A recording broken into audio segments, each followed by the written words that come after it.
ವಿದ್ಯಾರ್ಥಿಗಳಿಗೆ, ಪಾಲಕರಿಗೆ, ಪೋಷಕರಿಗೆ ಚಾನಲ್ಗೆ ಸ್ವಾಗತ. ನಾವು ಕಳೆದ ವಿಡಿಯೋದಲ್ಲಿ RV ಕಾಲೇಜ್ ಆಫ್ ಇಂಜಿನಿಯರಿಂಗ್, ಕರ್ನಾಟಕದ ನಂಬರ್ 1 ಕಾಲೇಜು ಅಂತ ಪ್ರಸಿದ್ಧಿ ಪಡೆದಿರುವಂಥ RV ಕಾಲೇಜ್ ಆಫ್ ಇಂಜಿನಿಯರಿಂಗ್ನಲ್ಲಿ ಮ್ಯಾನೇಜ್ಮೆಂಟ್ ಕೋಟಾ ಫೀಸ್ ಏನೇನಿದೆ ಅಂತ ಎಲ್ಲ ಬ್ರಾಂಚ್ಗಳ ಮ್ಯಾನೇಜ್ಮೆಂಟ್ ಕೋಟಾ ಫೀಸನ್ನು ನೋಡಿದೆವು. 18 ಲಕ್ಷದಿಂದ ಹಿಡಿದು 75 ಲಕ್ಷದವರೆಗೆ ನಿಮ್ಮ 4 ವರ್ಷಗಳ ಇಂಜಿನಿಯರಿಂಗ್ ಫೀಸು ಇರೋದನ್ನು ನೋಡಿದೆವು. ಈಗ ಈ ಒಂದು ವಿಡಿಯೋದಲ್ಲಿ ನೀವು ವಿಡಿಯೋವನ್ನು ಮೊದಲಿನಿಂದ ಕೊನೆಯವರೆಗೆ ಸ್ಕಿಪ್ ಮಾಡದೆ ನೋಡಿ. ಅತ್ಯಂತ ಇಂಪಾರ್ಟೆಂಟ್ ಆದ ಮಾಹಿತಿ ಇಲ್ಲಿದೆ. ಯಾರು ಇಂಜಿನಿಯರಿಂಗ್ ಕಲಿಸ್ಬೇಕು ಅಂತಿದ್ದೀರಿ, ಅದರಲ್ಲಿ ಏನೆಲ್ಲ ಎಕ್ಸ್ಟ್ರಾ ಫೀಸ್ ಇರ್ತವೆ, ಯಾವ ರೀತಿ ಕಾಲೇಜುಗಳು ಕಲೆಕ್ಟ್ ಮಾಡ್ತವೆ, ನೀವು ಆ ಫೀಸ್ಗಳನ್ನು ಯಾಕೆ ಕಲೆಕ್ಟ್ ಮಾಡ್ತೀರಿ, ಆ ಫೀಸ್ಗಳು ಬೇಡ ಅನ್ನೋ ಹಾಗೆ ಇಲ್ಲ. ಆ ರೀತಿ ಅಷ್ಟು ಚೆಂದಾಗಿ ಅವರು ಒಂದು ಲಿಸ್ಟನ್ನು ರೆಡಿ ಮಾಡಿರ್ತಾರೆ. ಆ ಎಕ್ಸ್ಟ್ರಾ ಫೀಸ್ದು ಎದಕ್ಕೆ ತಗೋತೀವಿ ಫೀಸನ್ನು ಅಂತ. ಯೂಶಲಿ ಯಾರು ಬೆಂಗಳೂರು ಕಾಲೇಜಿಗೆ ಹಚ್ಚಬೇಕು ಅಂತ ಇದ್ರೆ ಅವ್ರು ಮಾತ್ರ ಈ ಒಂದು ತಿಳುವಳಿಕೆ ಏನು ಎಕ್ಸ್ಟ್ರಾ ಫೀಸ್ ಎಷ್ಟೆಷ್ಟು ತಗೋತಾರೆ ಏನೇನು ಅನ್ನೋದನ್ನು ನೋಡಲೇಬೇಕು. ಯಾಕಂದರೆ ಕೆಲವೊಂದು ಕಾಲೇಜುಗಳು ಬೆಂಗಳೂರು ಕಾಲೇಜ್ ಬಿಟ್ಟು ಉಳಿದ ಕಾಲೇಜುಗಳಲ್ಲಿ ಇಷ್ಟೊಂದು ಫೀಸು ಇಲ್ಲ. ಆದರೆ ಈ ಬೆಂಗಳೂರು ಕಾಲೇಜುಗಳು ಮಾತ್ರ ನೀವು ಏನೇನು ಈ ಎಕ್ಸ್ಟ್ರಾ ಫೀಸ್ ಇದ್ದಾವೆ ಅನ್ನೋದನ್ನು ನೋಡಬೇಕು. ತುಂಬ ನೀಟಾಗಿ ಆ ಫೀಸ್ಗಳನ್ನು ಅವರು ಕೊಟ್ಟಿದ್ದಾರೆ. ಇಲ್ಲಿ ನಾನು ಒಂದು BNMIT, ಬೆಂಗಳೂರಿನ BNMIT ಟಾಪ್ 15 ಕಾಲೇಜುಗಳಲ್ಲಿ ಬರುತ್ತೆ. ಬೆಂಗಳೂರಿನ ಟಾಪ್ 15 ಕಾಲೇಜುಗಳಲ್ಲಿ ಅದು ಒಂದು BNMIT ಕಾಲೇಜ್, ಒಂದು ತುಂಬ ಹಳೆಯ ಕಾಲೇಜು. ಆ ಕಾಲೇಜಿನವರು ವೆಬ್ಸೈಟ್ನಲ್ಲಿ ನೀಟಾಗಿ ಕೊಟ್ಟಿದ್ದಾರೆ ಏನೇನು ಫೀಸು, ಎಕ್ಸ್ಟ್ರಾ ಫೀಸು ಅಂತ. ಹೀಗೆ ಕೆಲವೊಂದು ಕಾಲೇಜುಗಳನ್ನು ಮಾತ್ರ ಕೊಡ್ತಾರೆ. ಆ ಒಂದು ಫೀಸ್ಗಳು ಏನೇನು ಇರ್ತವೆ ಅಂದರೆ ನೀವೇನು ಫೀಸ್ ನೋಡ್ತಿರಲ್ಲ ಅದು ಕೇವಲ ಟ್ಯೂಷನ್ ಫೀಸ್ ಅಂತಾರೆ ಅವರು. ಮೇನ್ ಏನು ಫೀಸ್ ತಗೋತಿರಲ್ಲ ಅದು ಟ್ಯೂಷನ್ ಫೀಸ್ ಆಗಿರುತ್ತೆ.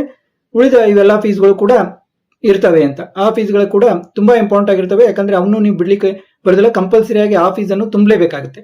ಆದ ಕಾರಣ ಆ ಒಂದು ಮಾಹಿತಿಯನ್ನು ನೀವು ತಿಳಿದುಕೊಳ್ಳೋದು ಅವಶ್ಯಕ ಆಗಿರ್ತದೆ. ಈಗ ಏನೆಲ್ಲ ಫೀಸ್ಗಳಿರ್ತವೆ ಅನ್ನೋದನ್ನ ನಾವು ಮತ್ತು ಮ್ಯಾನೇಜ್ಮೆಂಟ್ ಕೋಟಾ, BNMITಯಲ್ಲಿ ಮ್ಯಾನೇಜ್ಮೆಂಟ್ ಕೋಟಾ ಎಲ್ಲ ಬ್ರಾಂಚ್ಗಳ ಏನೇನು ಫೀಸ್ ಇದೆ ಅನ್ನೋದನ್ನ ನೋಡಿಕೊಂಡು ಆ ಎಕ್ಸ್ಟ್ರಾ ಫೀಸ್ಗಳ ಬಗ್ಗೆ ತಿಳಿದುಕೊಳ್ಳೋಣ ಬನ್ನಿ. ಮತ್ತು ಯಾರೆಲ್ಲ ನಿಮಗೆ ಆಪ್ಷನ್ ಎಂಟ್ರಿ ಬಗ್ಗೆ, KCET ಏನು ಈ ಪ್ರೊಸೆಸ್ ಇರ್ತದೆ ಅದರ ಬಗ್ಗೆ ಗೊಂದಲಗಳ ಇದ್ದರೆ, ಮತ್ತು ಆಪ್ಷನ್ ಎಂಟ್ರಿ ಕಾಲೇಜ್ ಲಿಸ್ಟನ್ನು ಯಾವ ರೀತಿ ರೆಡಿ ಮಾಡೋದು ಅನ್ನೋದೆಲ್ಲ ನಿಮಗೆ ತುಂಬ ಗೊಂದಲ ಇದ್ದರೆ, ಕೇವಲ ಒಂದು 500 ರೂಪೀಸ್ ಫೀಸ್ ಪೇ ಮಾಡಿ ನನ್ನಲ್ಲಿ ರಿಜಿಸ್ಟ್ರೇಷನ್ ಮಾಡಿಕೊಂಡ್ರೆ ನಾನು ನಿಮಗೆ ಒಂದು ಆ ಕಾಲೇಜ್, ನಿಮ್ಮ ಒಂದು ರ್ಯಾಂಕು, ಕ್ಯಾಟಗರಿ, ನಿಮಗೆ ಯಾವ ಬ್ರಾಂಚ್ನಲ್ಲಿ ಮತ್ತು ಯಾವ ಪ್ಲೇಸ್ನಲ್ಲಿ ಕಾಲೇಜ್ ಬೇಕು ಅನ್ನೋದನ್ನೆಲ್ಲ ನಿಮ್ಮ ಜೊತೆ ಮಾತಾಡಿ ನಿಮಗೆ ಕಾಲೇಜ್ ಲಿಸ್ಟನ್ನು ರೆಡಿ ಮಾಡಿ ಕೊಡ್ತೀನಿ, ಕೇವಲ ಒಂದು 500 ರೂಪೀಸ್ನಲ್ಲಿ. ಆ ಒಂದು ಅದರ ಬಗ್ಗೆ ಇಷ್ಟ ಇದ್ದವರು ಕಾಲ್ ಮಾಡಿ ಮಾಹಿತಿಯನ್ನು ತಿಳ್ಕೊಬಹುದು. ಈಗ ವಿಡಿಯೋವನ್ನು ಮುಂದುವರಿಸೋಣ.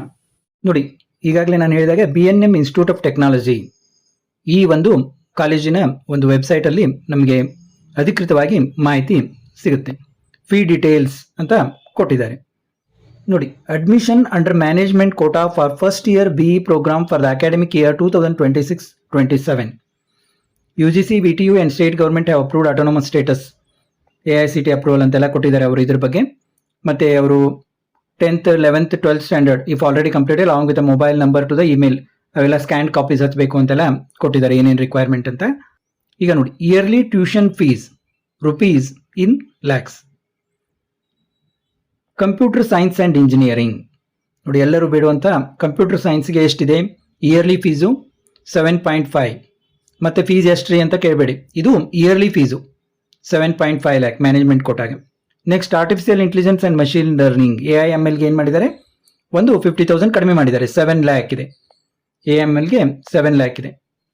ನಂತರ ನೋಡಿ, ಇನ್ಫಾರ್ಮೇಷನ್ ಸೈನ್ಸ್ ISC ಇದಕ್ಕೆ 6.5 ಲ್ಯಾಕ್ ಇದೆ, 6.5 ಲ್ಯಾಕ್ ಇದೆ. ನಂತರ ಎಲೆಕ್ಟ್ರಾನಿಕ್ಸ್ ಆ್ಯಂಡ್ ಕಮ್ಯುನಿಕೇಷನ್ ಇಂಜಿನಿಯರಿಂಗ್ ನೋಡಿ. ನೆಕ್ಸ್ಟ್ ನೀವು ಕಂಪ್ಯೂಟರ್ ಇದನ್ನು ಮಾಡೋದಿಲ್ಲ ಅಂದರೆ ಎಲ್ಲರೂ ಏನು ಮಾಡ್ತೀರಿ, ಇಲ್ಲ ನಾನು ENC ಮಾಡ್ತೀನಿ ಅಂತ ಹೇಳ್ತೀರಿ, ಅದಕ್ಕೆ ಎಷ್ಟಿದೆ 5 ಲ್ಯಾಕ್. ಪರ್ ಇಯರ್ ಫೀಸ್ ಎಷ್ಟಿದೆ 5 ಲ್ಯಾಕ್. ನೋಡಿ, ಇಂಪಾರ್ಟೆಂಟ್ ಏನು ಅನ್ನೋದನ್ನು ಹೇಳಿದ್ದೀನಿ ನಾನು. ಎಕ್ಸ್ಟ್ರಾ ಫೀಸನ್ನು ದಯವಿಟ್ಟು ಪೂರ್ತಿ ವಿಡಿಯೋ ನೋಡಿ, ಎಕ್ಸ್ಟ್ರಾ ಫೀಸ್ ಎಷ್ಟಿದೆ ಅಂತ ನಿಮ್ಗೆ ಗೊತ್ತಾಗುತ್ತೆ. ಎಲೆಕ್ಟ್ರಿಕಲ್ ಆ್ಯಂಡ್ ಎಲೆಕ್ಟ್ರಾನಿಕ್ಸ್ ಇಂಜಿನಿಯರಿಂಗ್ ತ್ರಿಬಲಿಗೆ ಎಷ್ಟಿದೆ 3 lac per year fees. Mechanical engineering ಎಷ್ಟಿದೆ 2.5 lac per year. In addition to the above fee mentioned above, students have to pay the following fees during admission. ನೋಡಿ, admission ಮಾಡುವಾಗ ಈ fees ಅಲ್ಲದೆ ಮತ್ತೇನು pay ಮಾಡಬೇಕು, university fee rupees 10,600 university fee ಅಂತ. ಮತ್ತು first year examination fee ಅದೆಷ್ಟಿದೆ ನೋಡಿ 7,500. ಇನ್ನು ನೋಡಿ, ಇಲ್ಲಿ ಬಂತು ಲಿಸ್ಟು. ಸ್ಕಿಲ್ ಡೆವಲಪ್ಮೆಂಟ್ ಫೀ ನಿಮಗೆಲ್ಲ ಗೊತ್ತಿದೆ, ನಾ KCET ಇದನ್ನು ಮಾಡಬೇಕಾದ್ರೂ ಹೇಳಿದ್ದೀನಿ. ಸ್ಕಿಲ್ ಡೆವಲಪ್ಮೆಂಟ್ ಫೀ ಅಂತ 20,000 ಎಕ್ಸ್ಟ್ರಾ ಎಲ್ಲ ಕಾಲೇಜಿನಲ್ಲೂ ತಗೋತಾರೆ ಅಂತ. Professional development and ability enhancement programmes, MathWorks, lab U, MOOCs, NPTEL courses ಇವಕ್ಕೆಲ್ಲ 2000 ಫೀಸ್. ಮತ್ತೆ makers lab, experiential learning lab for hands on experience and for implementing mini projects of students choice, ಅದಕ್ಕೆ 2000. Innovative student project guidance, conversion of students innovative ideas to prototypes, ಅದಕ್ಕೆ 2000. Workshop, seminar, ಕಾನ್ಫರೆನ್ಸಸ್ಗೆ 1000. Industry institutional interaction programmes, industrial visits, internships beyond curriculum, ಅದಕ್ಕೆ 4000. Placement training free, career guidance, communication skills, aptitude skills, GD skills, mock interviews, company specific mock test, analysis of results, ಇದಕ್ಕೆಲ್ಲ 6000. ಅಂದರೆ ನಿಮ್ಗೆ ಮಾಹಿತಿ ಇರಲಿ ಅಂತ ಹೇಳ್ತಾ ಇದ್ದೀನಿ ನಾನು ಎಲ್ಲವನ್ನು. Training fees for liberal and creative arts like dance, drama, music, environmental activities 3000. Total ಏನಾಯಿತು 20000. ಇದು 20000 ಆಯಿತು. ಇದಲ್ಲದೆ ಇನ್ನೂ ಫೀಸ್ ಇದೆ ನೋಡಿ. ಈ ಆ 20000 ಬಿಟ್ಬಿಡೋಣ, ಅದು ಎಲ್ಲರೂ ತಗೋತಾರೆ. ಇಲ್ಲಿ ಅದರ್ ಆ್ಯಂಡ್ ಯೂನಿವರ್ಸಿಟಿ ಫೀ ಅಂತ ಇದೆ ನೋಡಿ. ಅಪ್ಲಿಕೇಶನ್ ಫೀಸ್, ಬರೀ ಅಪ್ಲಿಕೇಶನ್ ಹಾಕ್ಲಿಕ್ಕೆ 1000. Registration and prospectus fees 1500. College ID card and library card fees 500. Technical journal fees, online subscription fees 2000. Library fee 2000. Student welfare and insurance 1000. Sport fees including specialised coaching, cricket, tennis, basketball, volleyball, table tennis, adventure camps etcetera. ನೋಡಿ adventure camps ಎಲ್ಲ ಮಾಡ್ತಾರಂತೆ, 2000. Activities, fields like cultural club, nature club, robotics club, NSS, NCC and self-defense, ಇದಕ್ಕೆ 1500. Department association fee and membership to various professional bodies 1500. Online communication to students, parents regarding attendance, IA and progress reports etc. through college management. ನೋಡಿ college ಮ್ಯಾನೇಜ್ಮೆಂಟ್ನವರು ಅವರ ಏನು ಪೇರೆಂಟ್ಸ್ಗೆ ಅವರ ಸ್ಟೂಡೆಂಟ್ಸ್ದು ಇದನ್ನು ತಿಳಿಸ್ತಾ ಇರ್ತಾರೆ. ಒಂದು ಬಹಳಷ್ಟು ಇದರವರು ಏನು ಮಾಡ್ತಾರೆ, ವಾಟ್ಸಪ್ನಲ್ಲಿ ಅದರ ಸ್ಟೂಡೆಂಟ್ಸ್ದು ಏನೊಂದು ಪ್ರೋಗ್ರೆಸ್ ಕಾರ್ಡು ಅದನ್ನು ಹಾಕ್ತಾ ಇರ್ತಾರೆ ನೋಡಿ. ಅದು ಹಾಕ್ಲಿಕ್ಕೇನೆ 2000 ಫೀಸ್ ಇಟ್ಟಿದ್ದಾರೆ ಇವರು. ಅದಕ್ಕೆ online communication to students, parents ಅಂತ ಒಂದು ಇದನ್ನು ಕೊಟ್ಟಿದ್ದಾರೆ, 2000 ಫೀಸ್ ಇಟ್ಟಿದ್ದಾರೆ ಅದಕ್ಕೂ ಕೂಡ.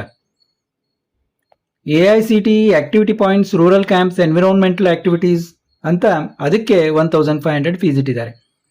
Tab based internal examination and result processing, ನೋಡಿ ಎಕ್ಸಾಮ್ ತಗೊಳ್ಳೋದು ಇದನ್ನು ಮಾಡೋದು ಅದು ಕಾಲೇಜಿನ ಕರ್ತವ್ಯ, ಅದಕ್ಕೂ ಕೂಡ 1500 ಫೀಸ್ ಇಟ್ಟಿದ್ದಾರೆ. ಬ್ಯಾಗ್ ಆ್ಯಂಡ್ ಸ್ಟೇಷನರಿ ಕಿಟ್ ಕೊಡ್ತಾರಂತೆ, 2000 ಫೀಸು. University fees 10,000. ಟೋಟಲ್ ಏನಿದೆ 30,000 ಫೀಸ್. ನೋಡಿ ಮ್ಯಾಗೆ ಲ್ಯಾಬ್ ಸ್ಕಿಲ್ ಡೆವಲಪ್ಮೆಂಟ್ ಫೀಸ್ ಅಂತ 20,000 ತೋರಿಸಿದ್ರು. ಅದೇ ನೋಡಿದ್ದೀವಿ ನಾವು. ಈಗ ಇದನ್ನು ಮತ್ತೆ 30,000 ಎಕ್ಸ್ಟ್ರಾ ಫೀಸ್ ಅಂತ ತೋರಿಸ್ತಾ ಇದ್ದಾರೆ. ಮತ್ತು ಅದಕ್ಕಿಂತ ಮುಂಚೆ ನಾವು ಯಾವ್ಯಾವ ಕೋರ್ಸ್ಗೆ ಎಷ್ಟೆಷ್ಟು ಮ್ಯಾನೇಜ್ಮೆಂಟ್ ಫೀಸ್ ಅಂತ ನೋಡಿದ್ವಿ. ಅದಲ್ಲದೆ ಇದು ಈಗ 50,000 ಫೀಸು, ಅದು ನೀಟಾಗಿ ಎಲ್ಲ ಯಾವುದಕ್ಕೆ ಅಂತ ಕೊಟ್ಟಿದ್ದಾರೆ. ಯಾವುದು ನೀವು ಬೇಡ ಅಂತ ಅನ್ನೋ ಹಾಗೇ ಇಲ್ಲ. ಆದ ಕಾರಣ ನೀವು ಯಾವುದೇ ಕಾಲೇಜಿಗೆ ಹೋದರೂ, ಈಗ KCET ಮೂಲಕ ಆದರೆ ಅಲ್ಲಿ ಏನು ನಮಗೆ ಯಾವ ಕಾಲೇಜ್ ಹೋಗ್ತದೆ ಅಲ್ಲಿ ಏನೇನು ಫೀಸ್ ಇರುತ್ತೆ ಅದು ತುಂಬಲೇಬೇಕಾಗುತ್ತೆ. ನೀವು ಮ್ಯಾನೇಜ್ಮೆಂಟ್ ಥ್ರೂ ಹೋದರೆ ಅಲ್ಲಿ ಅವಸರದಲ್ಲಿ ನೀವು ಯಾವುದು ಬ್ರ್ಯಾಂಚ್ಗೆ ಎಷ್ಟು ಫೀಸು ಅಂತ ಕೇಳ್ಕೊಂಡು ಬರಬೇಡಿ. ಏನೇನು ಎಕ್ಸ್ಟ್ರಾ ಫೀಸ್ ಇದೆ, ಇಲ್ಲಿಗೆ ನಿಮ್ಮ ಫೀಸ್ ಮುಗಿಯುತ್ತಾ ಅಂತ ಕ್ಲಿಯರ್ ಆಗಿ ಅವ್ರಿಗೆ ಕೇಳಿ, ವರ್ಷಕ್ಕೆ ಎಷ್ಟೆಷ್ಟು ಎಕ್ಸ್ಟ್ರಾ ಫೀಸ್ ಇದ್ದಾವೆ, ಏನೇನು ಫೀಸ್ ಇದ್ದಾವೆ ಅಂತ ಕ್ಲಿಯರ್ ಆಗಿ ಕೇಳಿಕೊಂಡು ಬರಬೇಕು. ಇಲ್ಲಾದರೆ ಆಮೇಲೆ ನೀವು ಅವಸರದಲ್ಲಿ ನಿಮ್ಮ ಬ್ರಾಂಚ್ ಫೀಸು ಅದನ್ನು ಕೇಳ್ಕೊಂಡ್ಬಿಟ್ರೆ ಅವ್ರೇನಂತಾರೆ, ಅದು ಬರೀ ಟ್ಯೂಷನ್ ಫೀಸು ನಾವು ಹೇಳಿದ್ದು, ಮತ್ತೆ ಇಷ್ಟೆಲ್ಲ ಎಕ್ಸ್ಟ್ರಾ ಫೀಸ್ ಇರ್ತವೆ ಅಂತ ಹೇಳ್ತಾರೆ.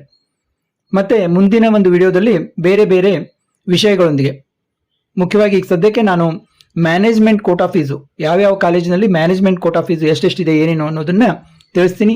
ಮತ್ತು KCET ಪ್ರೊಸೆಸ್ ಏನೇನು ಚಾಲೂ ಆಗ್ತದೆ ಅದರಗುಂಟ ಎಲ್ಲ ಒಂದು ಯಾವ್ಯಾವ ರೀತಿ ಮಾಡಬೇಕು, ಆಪ್ಷನ್ ಎಂಟ್ರಿಯನ್ನು ಲಿಸ್ಟನ್ನು ಯಾವ ರೀತಿ ರೆಡಿ ಮಾಡಬೇಕು, ಅದನ್ನೆಲ್ಲ ತುಂಬ ಇನ್ಫಾರ್ಮೇಟಿವ್ ವಿಡಿಯೋಸನ್ನು ಹಾಕ್ತೀನಿ. ಅವನ್ನೆಲ್ಲ ತಪ್ಪದೆ ನೋಡಿ ಮತ್ತೆ ಮುಂದಿನ ವಿಡಿಯೋದಲ್ಲಿ ಭೇಟಿ ಆಗೋಣ.